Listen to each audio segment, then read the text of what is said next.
Hey, what's up, people? I'm Iman, back from 5phoron, and today I have a brilliant topic to discuss. And what is that? 5 hacks. What a wonderful. So, without much further ado, let's get back to the episode.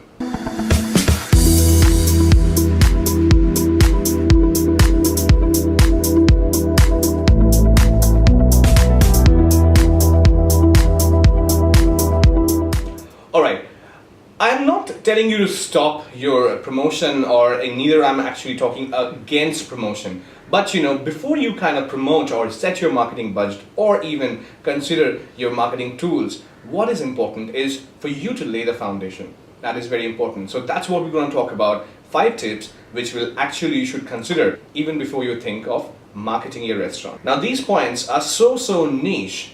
You don't actually have to go and spend some money on it. Neither you have to spend your money on marketing, neither you have to spend your money on any kind of employment. But whatever the team strength that you have, you can actually go ahead and follow that. Now let's get back to point number 1.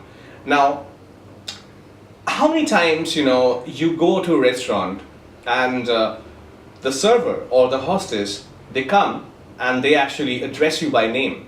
You feel good, right? You feel good here. I do. You feel good here as well. Wow.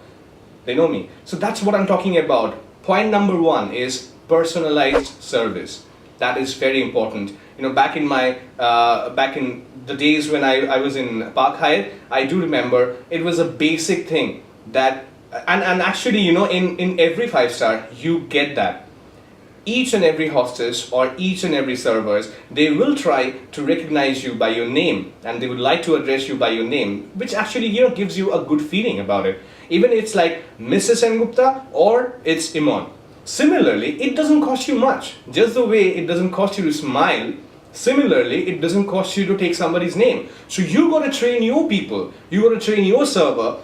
I'm not talking about chef, but at least the server, the manager, or the hostess that you have, or even if it's you who is there in operation, please try and do remember the name of your guest, and please address them the moment they enter the restaurant. It doesn't cost much, just address them by name, like, hi, hello, good evening, Iman, how are you doing? Welcome to so and so restaurant. And then if possible, try and remember last time what they had ordered and where they were seating. You know why? Because if the same place is not available, just tell them that it's very unfortunate that your preferred seat is not available, but I can actually find you a cozy place. Would you like to go and sit here? Try and talk to them. It just takes a couple of minutes. It's not going to cost you anything, right? It's just a couple of minutes. All I want you to invest is the time, not money. So keep that in mind. Personalized service is very important, because we are in this era, we are used to, it's a service based. We have become service based. So we would require and we would appreciate, if the service is top notch. So that's point number 1. Now getting back to point number 2. Now most of the time, most of the people nowadays, I guess around 70 to 80% people are always on phone. They're on social media, and they're always on Facebook, on Instagram, on Pinterest, or on YouTube. So try and capitalize that. People are reviewing you on social media.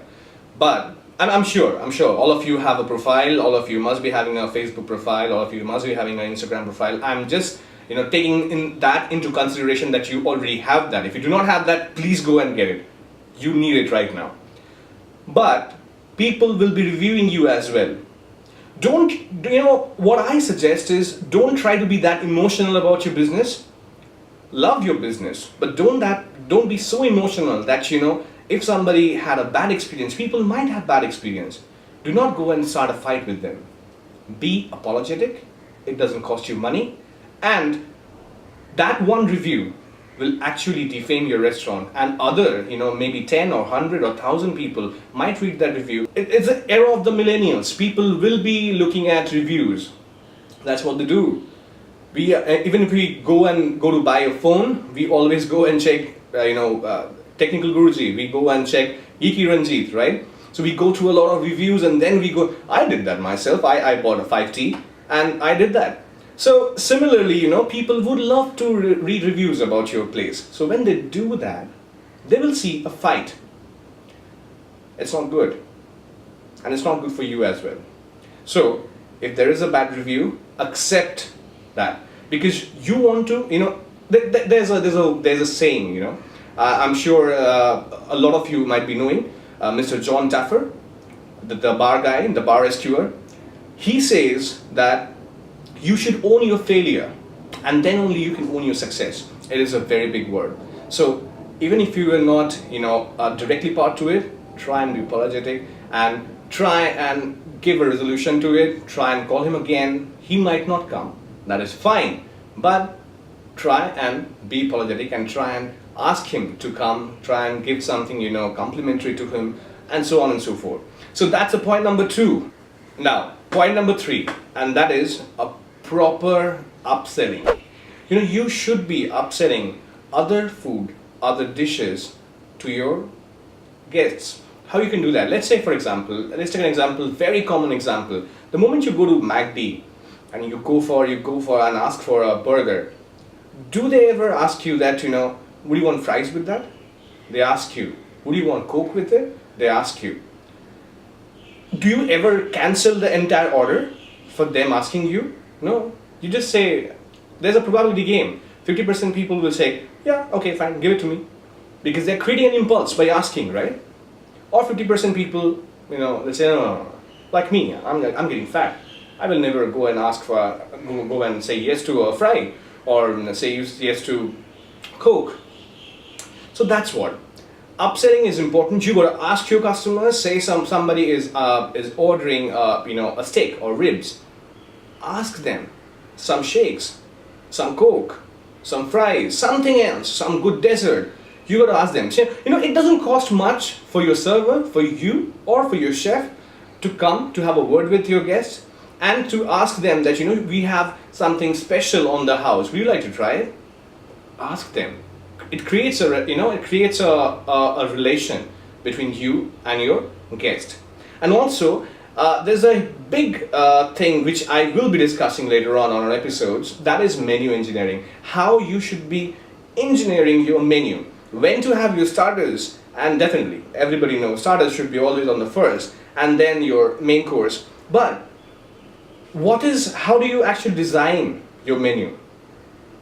Where do you want to put your burger? And where do you want to put your ribs? Where do you want to put your fried rice? Where do you want to put your dessert? It creates a lot of impact, I'm telling you. I'm going to reveal all those secrets with you, definitely on our next episode. But do remember, menu engineering and upselling is very important. So that was our point number 3. Now, getting back to point number 4. Oh God, please go and hire a good photographer. Each and every time, if it's a cookie business, or you run a fusion food restaurant, or you run a fine dine, or you run a fast food chain, whatever it is, you are preparing minimum, even if you don't get customers, minimum 10-20 dishes you are preparing every day. What for? What are you waiting for? Please go and hire a good photographer. If possible, if you have got good money and good investment, please go and just employ a photographer for your restaurant. If that's not the case, at least you can hire one photographer a day, one day in a month, and get him click all the good pictures. Please do that. You know why? I'll tell you. Because this is going to lead to our point number 5. People love, I'm giving you an example. Say, for example, I show you a picture of a tea in a glass. And you see there's a tea in a glass I'm holding. Say, for example, okay, here's the cup. I'm holding this cup and there's tea inside. Now, if I click a picture, close up of this cup, it's good. It's good to look at. People can understand. Okay, fine. This is tea.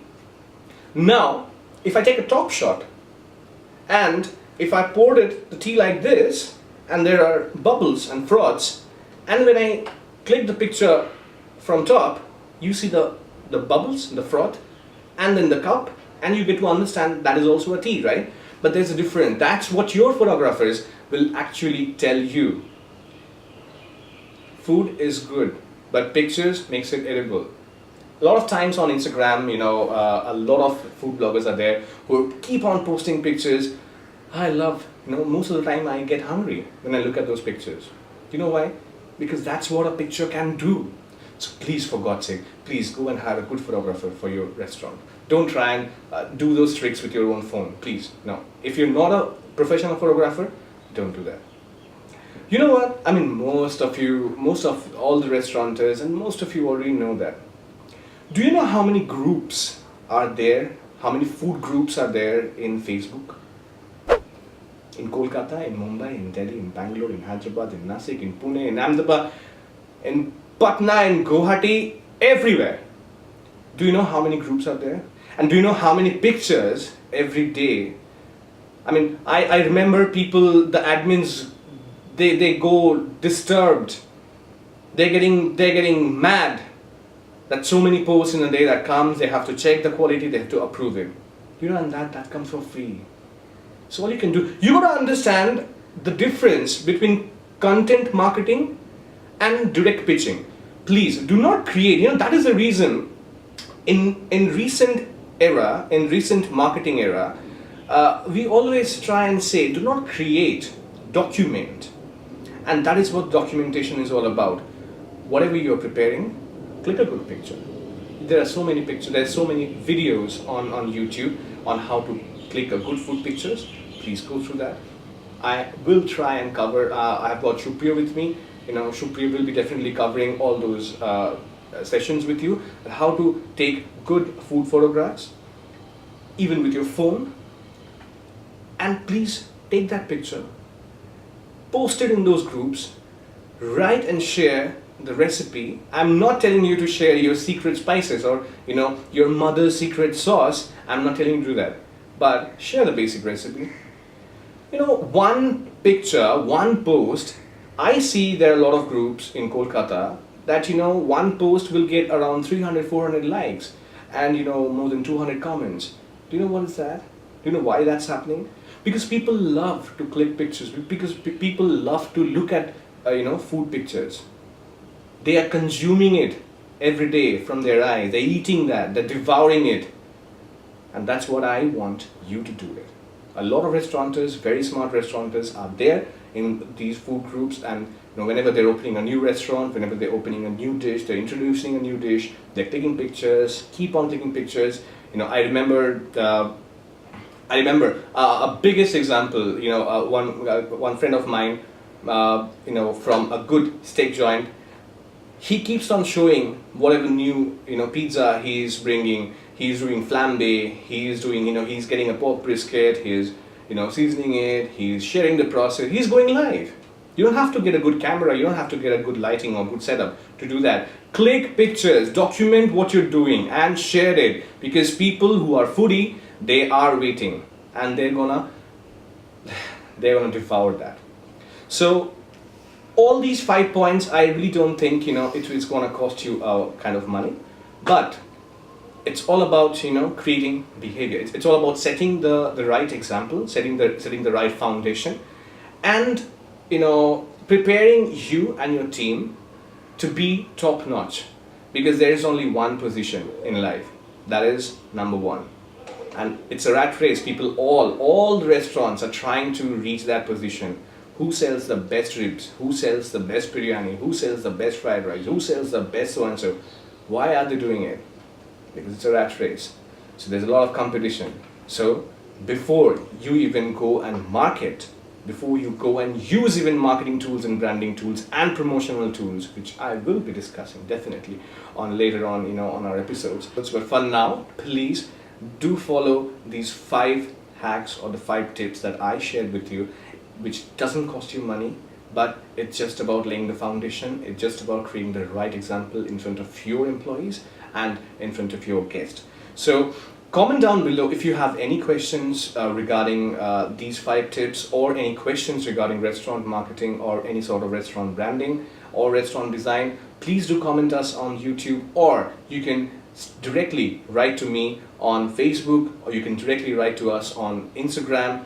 please do comment and suggest some more videos as well. I guess on the next episode I will be covering, the third point that I actually talked about, the menu engineering and the menu planning, how you can actually do that.